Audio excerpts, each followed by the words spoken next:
Magandang tanghali mga kahabi. Ako nga pala si Jan Aris Paredes ng General Trias Cavite. Welcome back sa Herb and Love.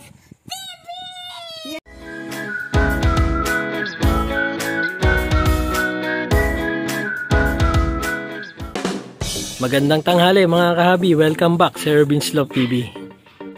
Naghanap tayo nung pyesa nung sasakyan.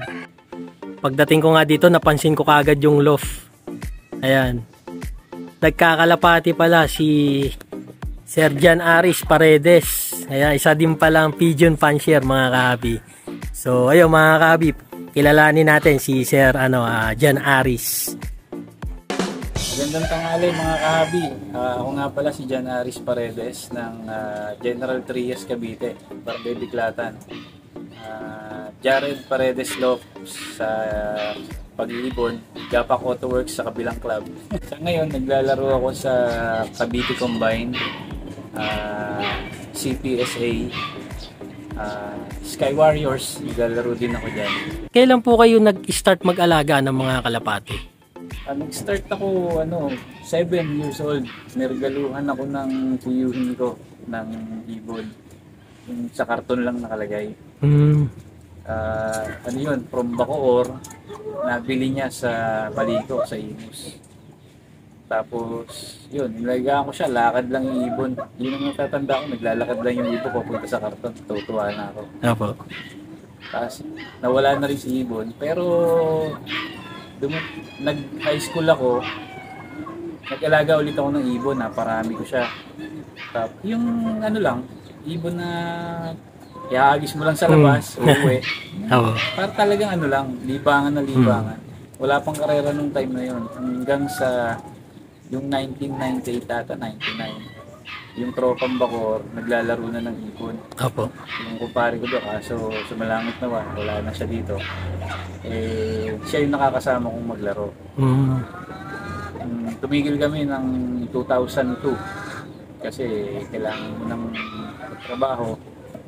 Ayun, napatigil. Tapos balik ako ng 2014, yun ngayon, hanggang ngayon naglilipad na ako.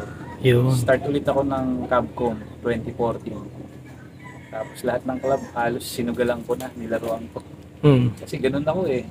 Hanggat may maliliparan, lipad ako. Wala akong, kahit na ang ibon ko pabalik-balik na, pinipilit ko pa rin siyang ilaro. Kasi hinahanap ko talaga yung ibon kung hanggang saan yung galing niya. Kaso talagang walang swerte. Tagaan lang, sir. Oo. Things pa rin. Hanggang ngayon, ito, lilipad pa rin, sumusubok. Ayun. Subok lang ang subok. Tumatama naman. Kaso, syempre, iba pa rin yung yung medyo mas malapit. Kahit sa malayo ka tumatama, iba pa rin yung pakiramdam. Kaya,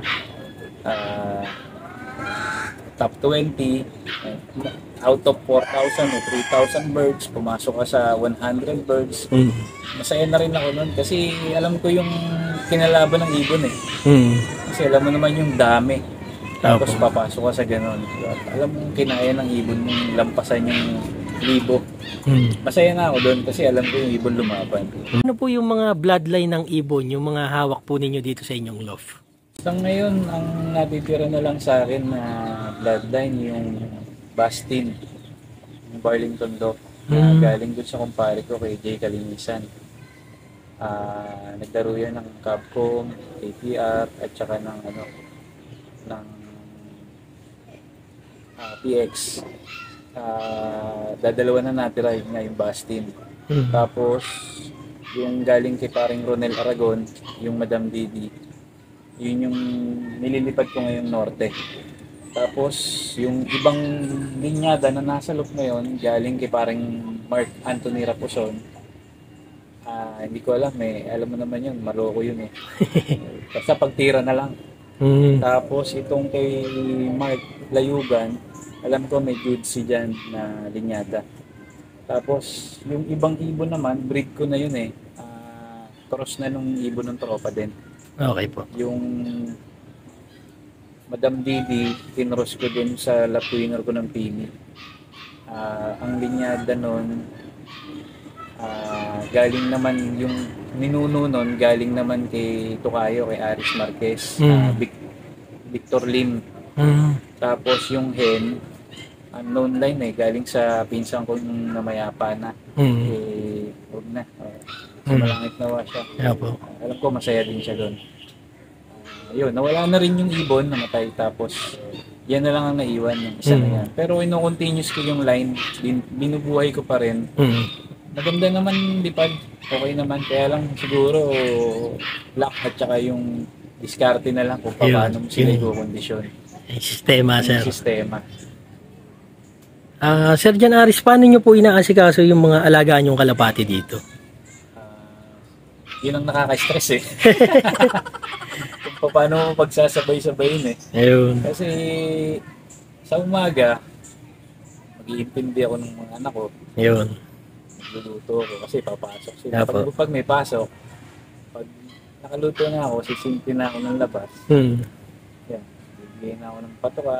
Kailangan paikutin, paparondahin. Kailangan linisin, lilinisin. Pagtapos balik ulit sa bahay. Kung okay na sila. Pag okay na, hatid ko sa school. Pagbalik, trabaho ulit.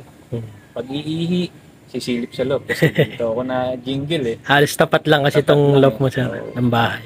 Pagka may trabaho naman, outside, mag-home service ako, minsan, niwanan ko na lang sila ng painom tsaka patoka. Balik ko sa gabi na, bahala na si Batman kung luto ka o ano. Ganun lang. Pag karera naman, halos ganun din ang sitwasyon Minsan nga, napapasama pa dahil kung kailan araw ng loading, doon kami home service. Nakapatapat. Hindi mo malaman kung sinasadya ng pagkakataon. Kasi sa totoo lang, ganun talaga Mas maraming pagkakataon na kung kailan loading, yung araw ng loading, kailangan mo umalis ng maaga para mag-service. Siyempre, unahin mo trabaho. Tama, sir. Priority pa rin, sir. Trabaho pa rin. Hindi, minsan, napagpapaliban mo, pero sayang baka kasi madaming mekaniko, maraming pwedeng sumingit sa trabaho mo. Kaya, hindi ko pinapalampas. So, kung ano na lang resulta, yun na lang. At least, kahit pa paano, nabigyan ko sila ng pagkain, painom, bahala na sila kung paano sila lilipad. Ayun. Ganun lang routine ko dyan. Derby, tsaka yung natural day, yung normal days, ganun lang pare-parehas.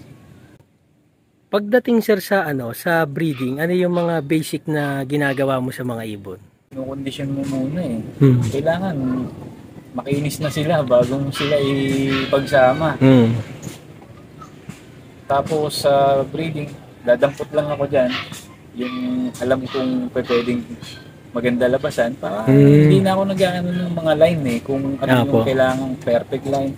Kasi gaya nga nung nakuha ko yung isa, tumira naman siya, hindi ko naman alam kung saan galing yung hen, di ba? Hindi natin talaga alam kung ano yung perfect Tama. Talagang minsan nasa pagkakataon ko ibibigay sa'yo. Kaya ang ginagawa ko, pag nag-breed ako, kuha lang ako ng hen, kuha ako ng cock.